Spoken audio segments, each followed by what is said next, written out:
السلام عليكم ورحمة الله. مرحبا بكم في قناة إيناس. اليوم إن شاء الله غادي نشارك معكم واحد الطبق إيطالي اللي هو الباستيشيو بفواكه البحر أو الكوزاميا. بقاو معايا باش تشوفوا المقادير وطريقة التحضير.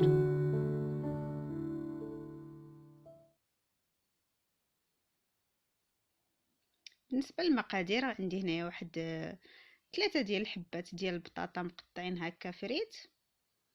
عندي هنايا واحد 250 غرام أو 300 غرام ديال الكروفات على حسب المتواجد.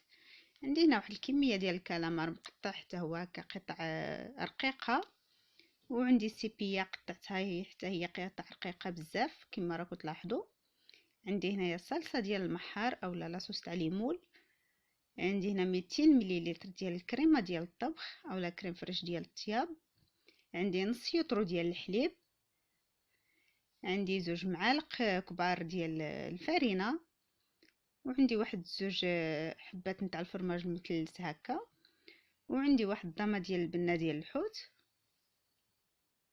غادي نحتاج شويه ديال الملحه وشويه ديال الابزار. غادي نقسمهم على هاد المكونات. وعندي واحد شويه ديال الكوزه اولا جوزه الطيب. عندي هنايا واحد العلبه صغيره ديال الشامبينيون. عندي هنا واحد الكميه ديال الفرماج، هذا موتزاريلا اولا اي فرماج بغيتو. وعندي هاد الفرماج ساندويتش، انا استعملت هنا شيدار فيه واحد المذاق لذيذ. يمكن لكم تستعملوا اي فرماج مربع كان عندكم. عندي هنايا 2 معالق كبار ديال الزبده درتهم في واحد الكاسرونه باش غادي نصاوب الصلصه ديال البيشاميل. غادي نزيد عليها هاد الدقيق هذا ونبقاو معايا باش تشوفوا الطريقه. هنايا فوق النار درت الزبده تذوب. عندي 2 معالق كبار ندوبهم مزيان ونضيف عليهم دوك 2 معالق ديال الفرينه اولا الدقيق الابيض. كنخلطهم مزيان نخليهم واحد 2 دقائق هكا فوق النار مع التحريك. غادي نضيف لهم واحد الرشيشه ديال الكوزه بحال هكا يعني حكات خفاف. وغادي نضيف لهم داك البنه ديال الحوت ديال الضامه ديال الحوت.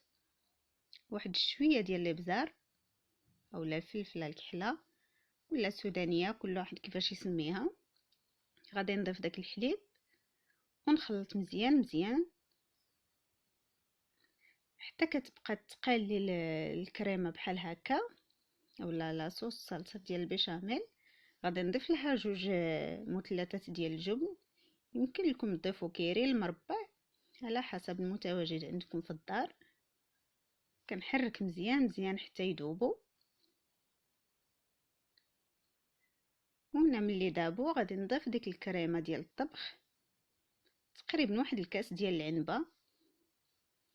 وغادي نخليهم هكا 2 دقائق فوق النار حتى تتقال. هنايا عندي الفريت درتها طيب حتى يذهب اللون ديالها.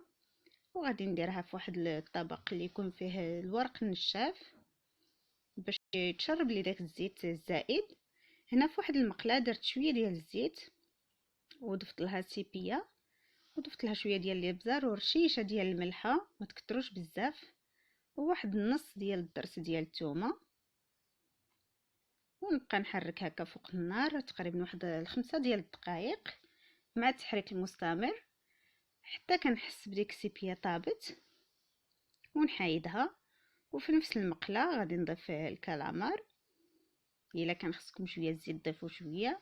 انا هنا ما كنتش محتاجه فاكتفيت بهذيك الزيت الاولى. بنفس الطريقه شويه ديال الفلفله شويه ديال الملحه وشويه ديال الثومه. وكذلك الكروفات حتى هو بنفس الطريقه كما راكم تلاحظوا شويه ديال الثومه وشويه ديال الملحه وشويه ديال الابزار. كنقلي هاد المكونات هادو حتى كيتقلاو ونحيدهم على جنب.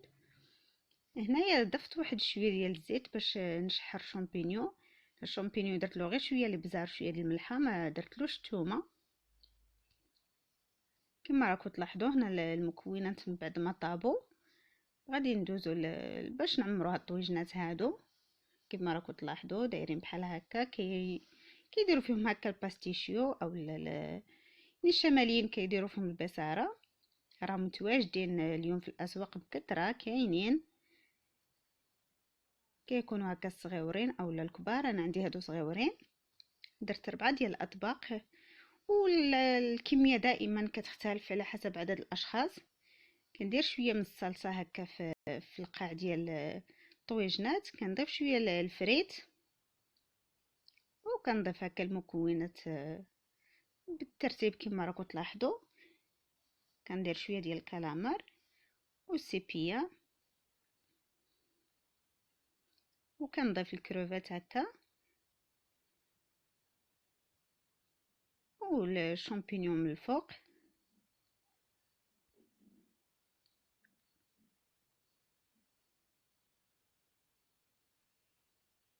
غادي نضيف واحد شويه من الصلصه ديال البيشاميل، وغادي نضيف الباقي ديال الفريت.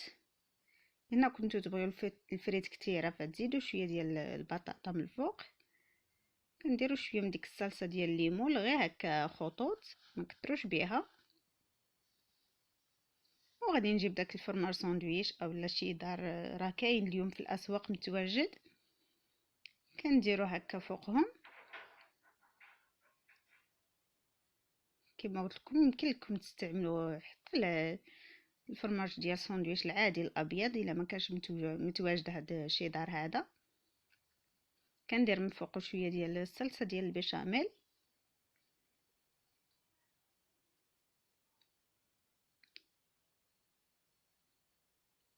وندير الفرماج اللي حكيته هكا.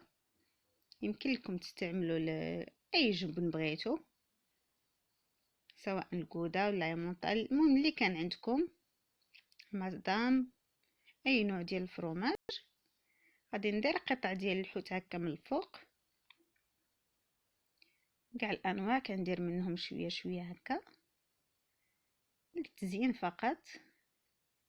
ما بغيتوش ديروهم من الفوق تكتفيهم من الداخل صافي، وتدخلوهم للفران حتى يتحمروا. هنا الطبق النهائي هو هذا الشكل ديالو من بعد ما خرجتهم من الفران وتحمر الوجه ديالهم هكا. كتحطوهم في الفران واحد ربع ساعه من الفوق، يعني النار تحتهم، وتهودوهم واحد 5 دقائق او على حسب ما كيتحمروا كيولي اللون ديالهم بحال هكا مذهب صافي، وتخرجوهم.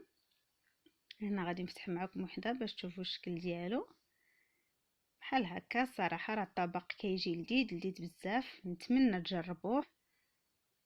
كما راكم تلاحظوا هكا القطع ديال الحوت كيجيو باينين. نتمنى الوصفه ديال اليوم تكون عجبتكم وتجربوها. ما تبخلوش عليا باللايكات والتعاليق، والسلام عليكم ورحمه الله وبركاته.